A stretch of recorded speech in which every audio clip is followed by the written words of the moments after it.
компания. Какво става с хората в активна възраст, тези, които наистина работят? И ние сме в тотален колапс. Демографията ни показва как ние се намаляваме като население, като работна сила. Тоест, бизнесът върви така, хората върват на обратно. Имаме сериозен проблем.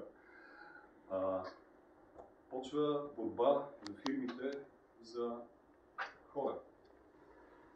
Защото няма хора. Сега, айде да предложим повече, дайте така да направим. Знаете, заплатите се вдигат в последните години доста драстично в тая надпревара да спечелим хората. И съответно, това влияе на текучеството. Текучеството, всяка една компания е ужасно скъпо. Не знам някой дали си дава сметка колко е скъпо текучеството. Това да ти напусне подготвен специалист, да дойде един зелен, колко време му плащаш каква заплата и той какво връща за тази заплата, докато озрее, стане подготвен и така нататък.